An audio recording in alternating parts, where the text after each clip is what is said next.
Tonight's story has the title, And There Was Darkness, and There Was Light, Part 2. Guardian of birth, healer of the sick, comforter of the aged. And the qualities of the worthy physician are three: the eye of an eagle, the heart of a lion, the hand of a woman.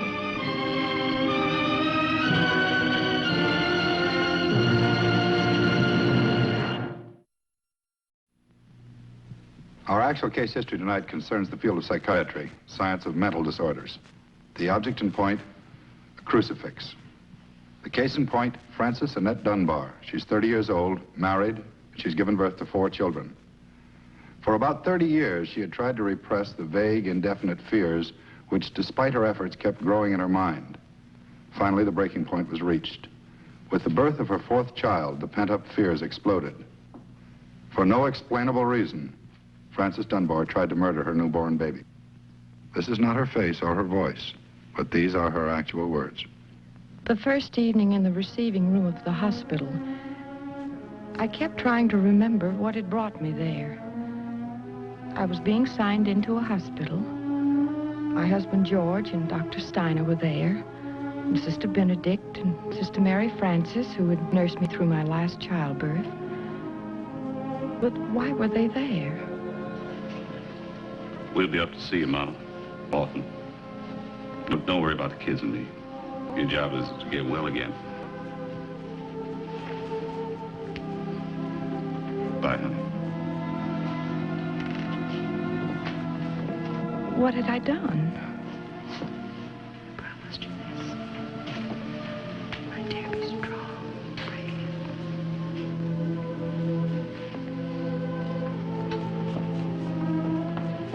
Well, make yourself comfortable, Mrs. Dunbar. I'll only be a moment longer.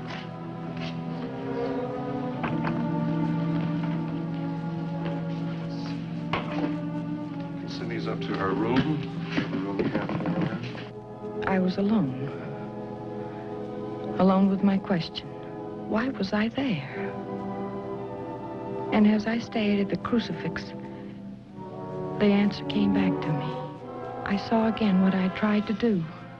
I saw myself in my own home, sitting there, all alone, with my new baby nearby. I saw myself rise from my seat, move about the room, trying to deny what could no longer be denied.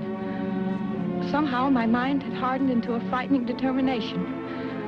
I had to kill my new baby. I saw myself move to the baby, pick it up, and I saw myself moving to the stove. Once again, closer and closer. I was reaching out to put the baby into the stove. And then the merciful blackness came that saved my baby's life.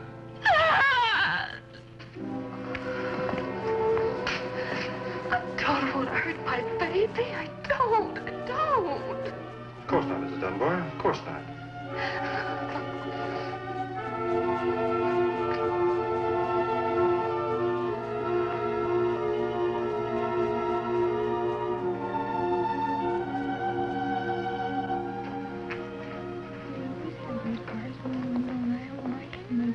Nurse?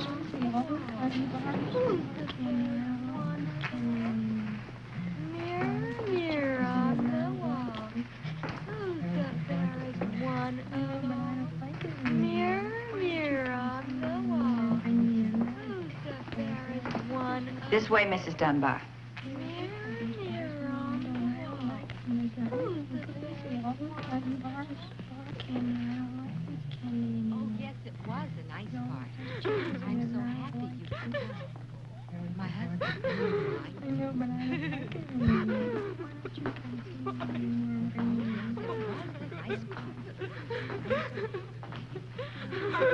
My name's Margie Hartwig.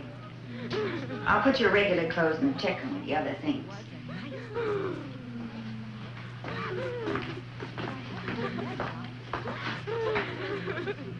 The bedroom doors are always kept open at night. And if you need anything, I'll be at my desk in the hall.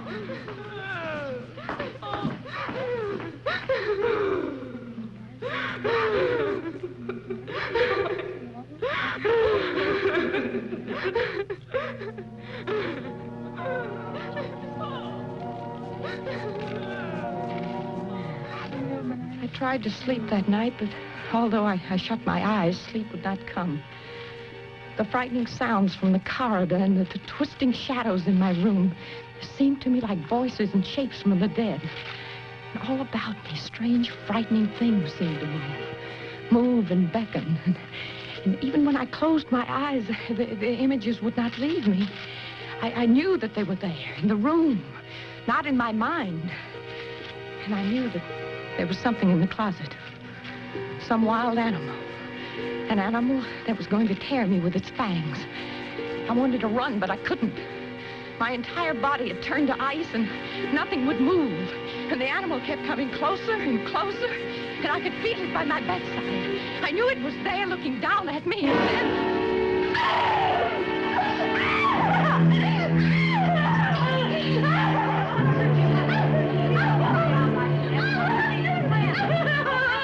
There now, Mrs. Dunbar. It's just old Mrs. Trenton. You shouldn't have left your room, Mrs. Trenton. She thought it was her own bed. She gets lost sometimes. Mrs. Trenton is a very sweet old lady. Everybody here likes her. You will, too. You'll be good friends. I'm sorry if I frightened you. There now. You try to go to sleep. There's nothing to be afraid of here. We're all your friends. Come along, Mrs. Trenton. I'll take you back to your room. I thought I was in my own room, Marge. Really? Yes, I know. I understand. The next day, I was told some of the hospital rules. I could have the freedom of the corridors, and at the end of the corridor was a reception room. But I stayed in my own room all day long. I was too afraid of the patients to go out. During the second night, other thoughts started crowding into my mind.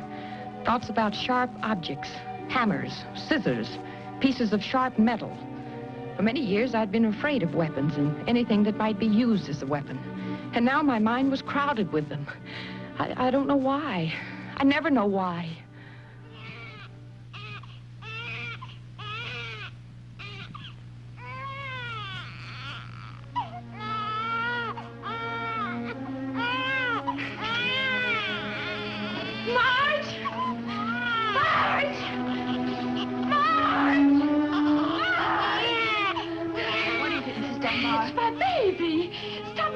From crying. There's no baby here, Mrs. Dunbar.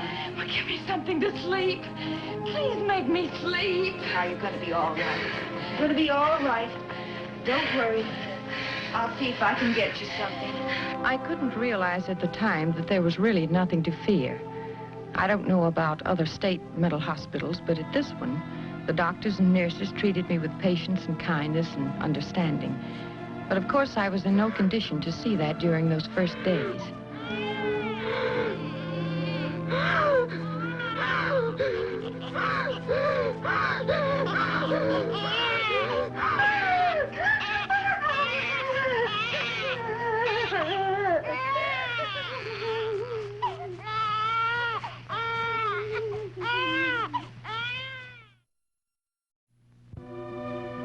After some time, I was moved to a new room in a different ward.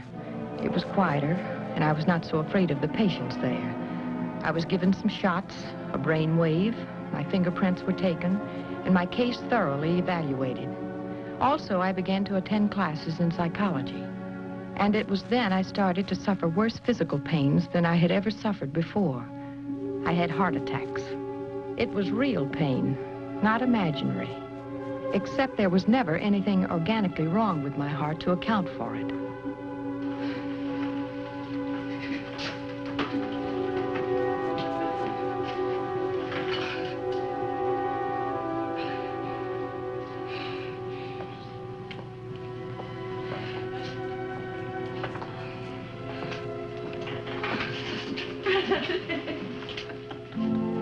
Some of the sisters came up on sick calls. I thought you'd like to see a familiar face, so I came along with them for a little visit. Oh, sister, I wish I could die. Please tell them let me die.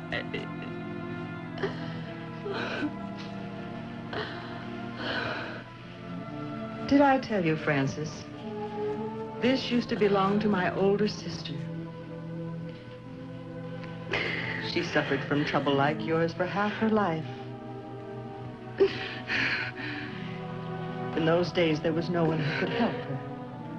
This was her only help. Oh, Sister Benedict, I only want to die. God forgive me, but that's all I ask for. You're going to get well, Frances. We'll pray for you. And you pray for yourself. You're going to get well. But for the next 2 days, I kept praying only for death. I begged Almighty God to free me.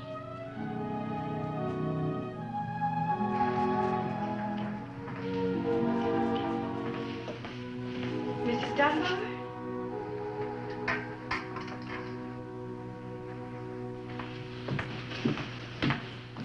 Do you recognize it?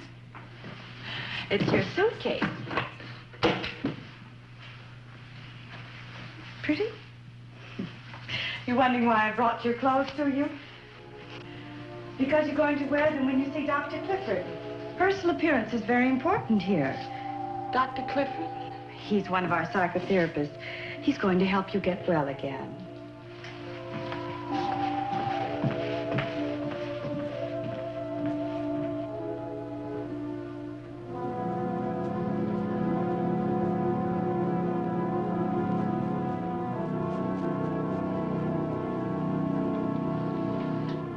He's going to help you to get well again.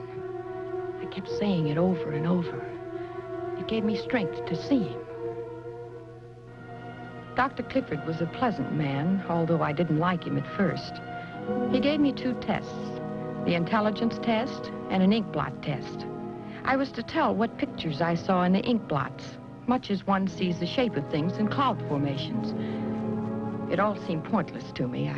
I wanted sympathy, pity. I didn't know it at the time, but I was getting something better. Understanding. In the first month, he made me understand how my job was to bring the fears that were hidden deep in my subconscious out into the light of the conscious mind. Facing reality, I would learn to change things that could be changed and understand and accept the things that were impossible to change. But why do you think yours was such an unhappy childhood? Because it was. My father drank an awful lot. He was an alcoholic, and I was afraid of him. He used to spank me a lot, so I guess I lied to avoid a beating. They sent me up here to my aunt and uncle's.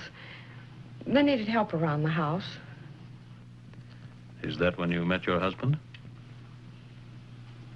Yes. After a few dates, he wanted to get married.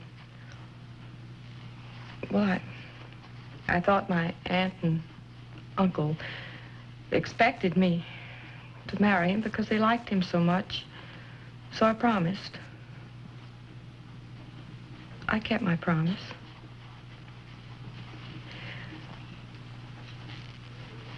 On the way to my own wedding, I hoped I would be killed so I wouldn't have to go through with it. And on my wedding night,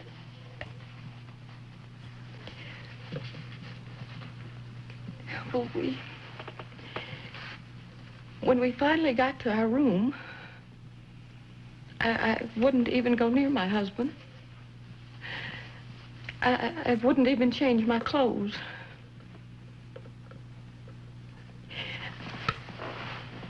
I just sat there in a chair all night long and cried from shame.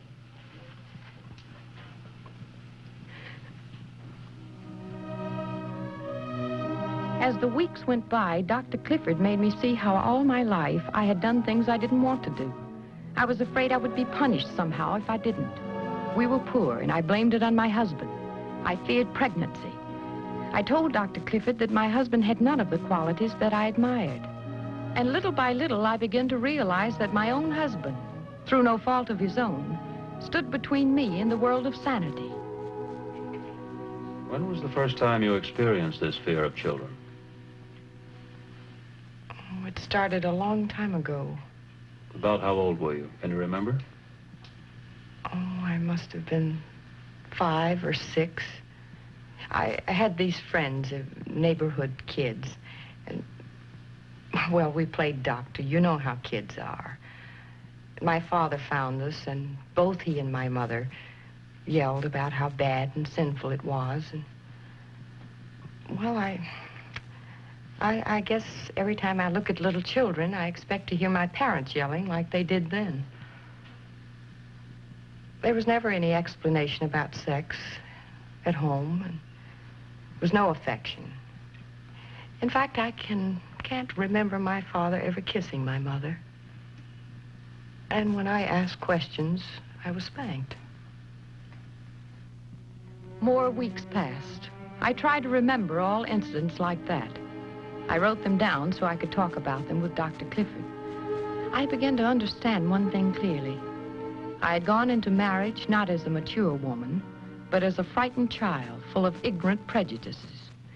My fears about the baby stemmed from the fact that I married a man that I was childishly rejecting. So that while I loved the baby consciously, I rejected her subconsciously, because I did not want a baby fathered by a man I didn't love. And yet, in my state of emotional immaturity, I could not have known what love was. I could not have been happy with any man. When my husband and the older children began to visit me, I would look at George in silence, asking myself question after question about our life together. I didn't hate George, and I didn't love him. I felt nothing. It was June. My feelings toward my husband did not change. He was a stranger I would have to learn to know. I became more and more dependent on Dr. Clifford. He was a father to whom I could say anything and everything without shame and without fear of punishment. Look who showed up. Big surprise. Hello, Francis. Sister. I brought you out some pictures of the babies. From George. He's getting very good with that camera of his. See them? Oh, Helen, look at them. They must take after their mother. This one's the image of his father. Oh, he's a nice-looking boy. Oh, Dr. Clifford asked me to bring you out some things to make something for the baby. Oh, I don't know. What could I make? Well, the little one needs a sweater. I think I have everything here. Good, you didn't forget the knitting needles. I thought I had a little pair of scissors, but for the life of me, I don't know what became of them. I must have dropped them. That's all right, sister. I can get one from Supply. Oh. What is it? I had forgotten all about it. At some time during my visits with Dr. Clifford, the scissors that I had hidden under the cushion had slipped completely out of my mind. It had become unimportant enough to forget. What I used to think of as a deadly weapon was only an ordinary pair of scissors I had misplaced. My second summer at the hospital was coming to an end, and one day toward the middle of September, Dr. Clifford began to push me away, gently, tapering off my dependence on him. My visits to his office were made shorter, and he saw me only twice a week after that. I was beginning to stand on my own 2 feet, thinking for myself. George and the children began to come more often, bringing pictures of the baby, of the house, of my mother.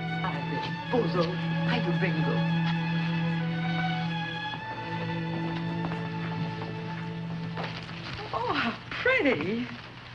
And look. Oh, they're nice pictures, George. I just push the button and the camera does the rest.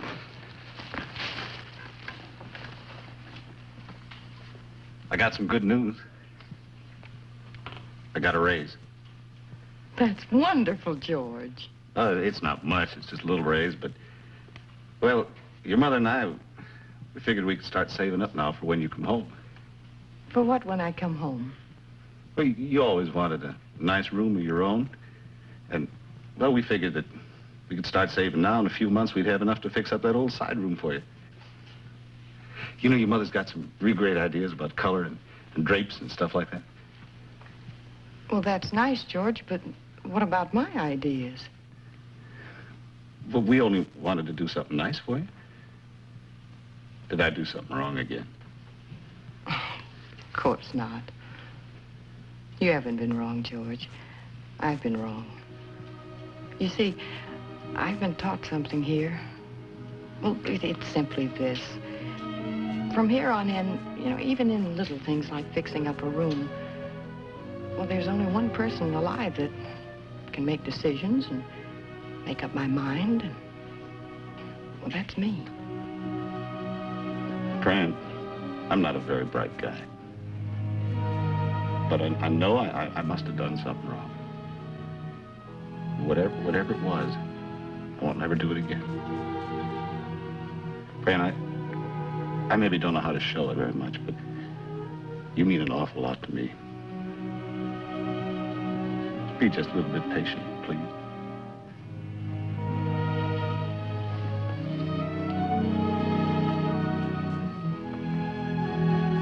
I love you. I can really say that now. I love you.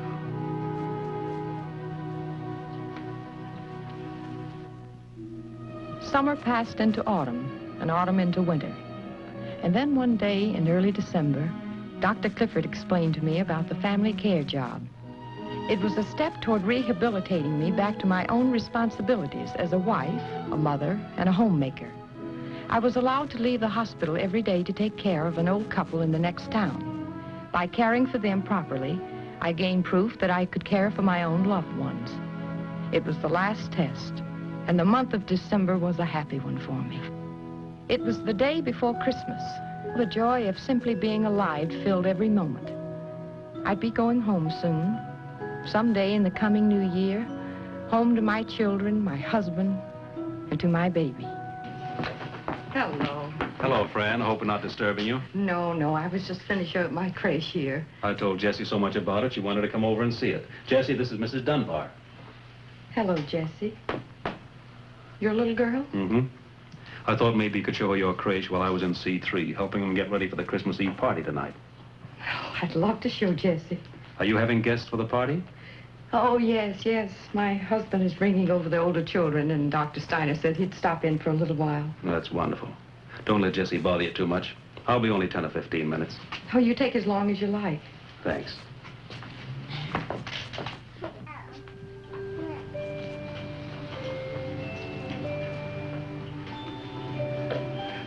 Would you like to put the baby Jesus in for me?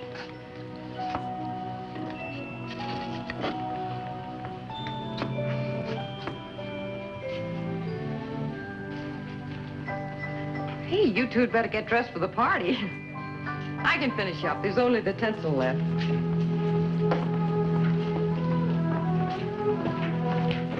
Look who I found. Merry Christmas. Dr. Styner, how nice of you to take the time to drive out. Dr. Clifford was good enough to pick me up. Mrs. Styner had some late shopping to do, last-minute things. We always plan to avoid it, and every year it happens. No.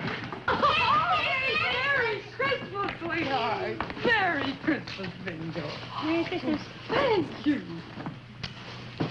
Merry Christmas, honey. I think this is the happiest Christmas my whole life. We brought you another present.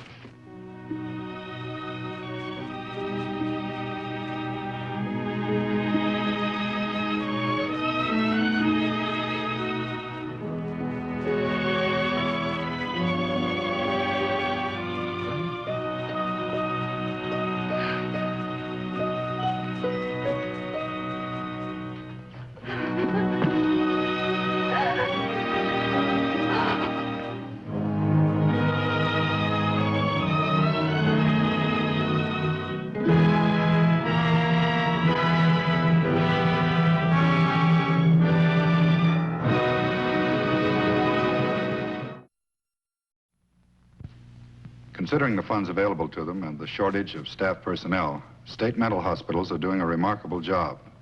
But their task is made needlessly more difficult by public prejudice. There is nothing about mental illness to be ashamed of, and it cannot be cured except by the skill of specially trained doctors. And thanks to those doctors whose lives are devoted to healing the mentally ill, thousands of men and women have been able to return to their rightful places in society, happy, well-adjusted, and unafraid.